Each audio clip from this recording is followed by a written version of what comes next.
आजकल बहुत सारे बच्चे ये कह रहे हैं कि उनको एंग्जाइटी होती है।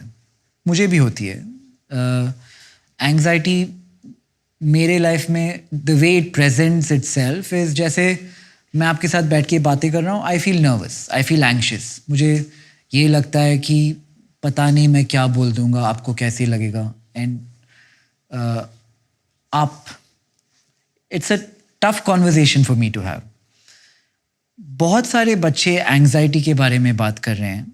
ये आपकी ज़िंदगी में भी आता है, और जब आपके बचपन में आता था आपने इसके साथ किया क्या? आता तो होगा।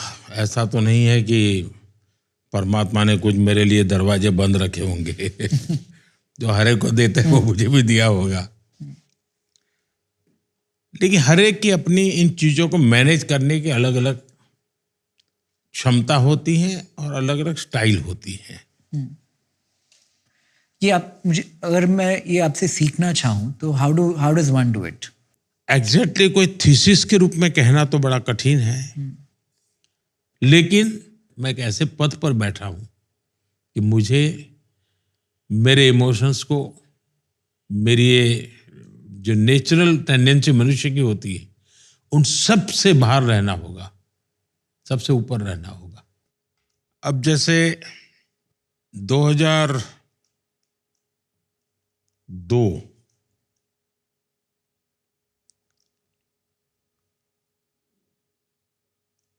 गुजरात में चुनाव था।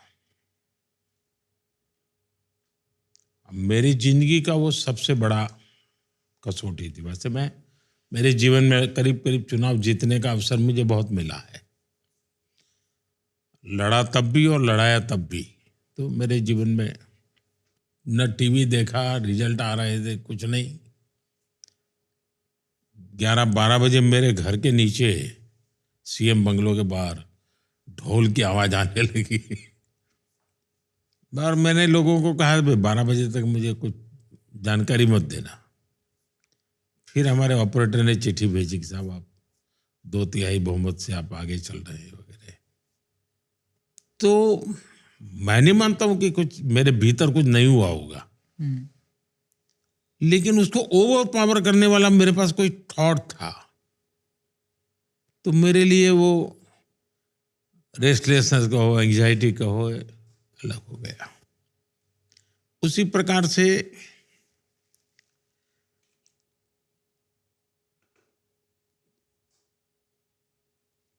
मेरे यहाँ पर 5 जगह पे बम ब्लास्ट हुए।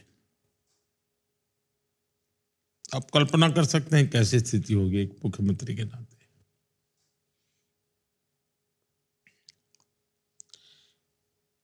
तो मैंने कहा मैं पुलिस कंट्रोल रूम में जाना चाहता हूं।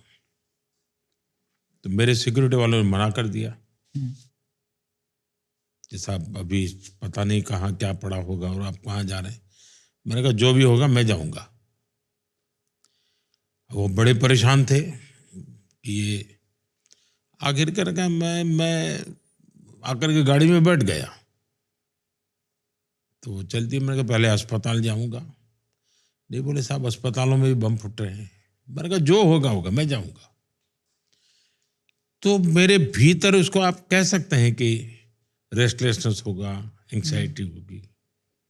लेकिन मेरा तरीका ये था कि मैं अपने मिशन के साथ खप जाता था। तो मैं उसको अलग रूप में अनुभव करता हूं। शायद मुझे उसमें जिम्मेवारी का भाव आ जाता है। मैं 24 फरवरी 2002 को जीवन में पहली बार एमएलए बना। 24 फरवरी 2002। 27 फरवरी पहली बार मैं असेंबली में गया। जीवन में पहली बार विधानसभा गृह में गया। मेरी एमएलए की आयु 3 दिन थी और अचानक गोधरा में इतना बड़ा कांड की खबर आने लगी। ट्रेन में आग लगी है, धीरे धीरे खबर आई मरने। तो मैं बहुत ही स्वाभाविक, जो भी रेस्टलेस कहो जो भी, क्योंकि मैं चिंतित था। मैं हाउस में था, हाउस में मैं निकलते ही मैंने कहा भाई मैं गोधरा जाना चाहता हूँ। तो मैंने कहा यहाँ से बड़ौदा जाएंगे, बड़ौदा से हम हेलीकॉप्टर लेंगे। तो बोले हेलीकॉप्टर तो है नहीं। तो मैंने कहा किसी का देखो। तो ओएनजीसी का शायद था, तो सिंगल इंजन था। तो उन्होंने मना कर दिया, वीआईपी को नहीं ले जा सकते। मैंने कहा मैं वीआईपी नहीं हूँ, मैं कॉमन मैन हूँ, मैं जाऊँगा। तो बड़ा झगड़ा हुआ हमारा। मैंने कहा मैं लिखित देता हूँ, जो कुछ भी होगा मेरी जिम्मेवारी है, मैं सिंगल इंजन हेलीकॉप्टर से जाऊँगा। और मैं गोधरा पहुँचा। अब वो दर्दनाक दृश्य, इतने डेड बॉडी है, सब आप कल्पना कर सकते हैं। मैं भी इंसान हूँ, मुझे भी सब कुछ हुआ जो होना था। लेकिन मुझे मालूम था कि मैं एक ऐसे पद पर बैठा हूँ कि मुझे मेरे इमोशंस को, मेरी ये जो नेचुरल टेंडेंसी मनुष्य की होती है, उन सब से बाहर रहना होगा, सबसे ऊपर रहना होगा। और जो भी कर सकता हूं करके मैंने कोशिश की अपने आप को संभालने की। पर जैसे मैं परीक्षा पे, चर्चा पे स्टूडेंट से बात करता हूं, तो मैं उनको सारा उसका लेसन समझाता हूं कि भाई तुम दिमाग में से निकाल दो कि तुम कुछ करने जा रहे हो, तुम्हारी रूटीन एक्टिविटी के हिस्सा बनने ऐसे जाओ। तुम स्पेशल नए कपड़े पहनने की कोशिश मत करो उस दिन। क्या आप ऐसे सोचते हैं कि वर्स्ट केस क्या होगा? वर्स्ट केस मतलब सबसे बुरी चीज़ क्या हो सकती है? क्या आप वैसे सोचते हैं? जी नहीं, मैंने कभी ना जीवन का सोचा है, ना मृत्यु का सोचा है। देखिए, मैं हिसाब किताब करके जो चलते हैं ना जिंदगी में, उनके लिए शायद होगा। इसलिए मैं शायद इसका जवाब नहीं दे पाऊंगा, क्योंकि सचमुच में मैं आज जहां पहुंचा हूं वहां पहुंचने के लिए निकला ही नहीं था जी। इसलिए मुझे पता ही नहीं है कुछ। मैं जब सीएम बना तो मुझे आश्चर्य था कि मैं सीएम कैसे बन गया। तो मेरे जीवन का ये राह नहीं था। दायित्व आया है तो मैं निभा रहा हूं, उसे अच्छे ढंग से करना ही मेरा मकसद रहता है। पर कोई इस काम के लिए चल पड़ा था ऐसा नहीं है जी। इसलिए मुझे वो हिसाब किताब बैठता नहीं है जी, जो सामान्य जीवन में होता है।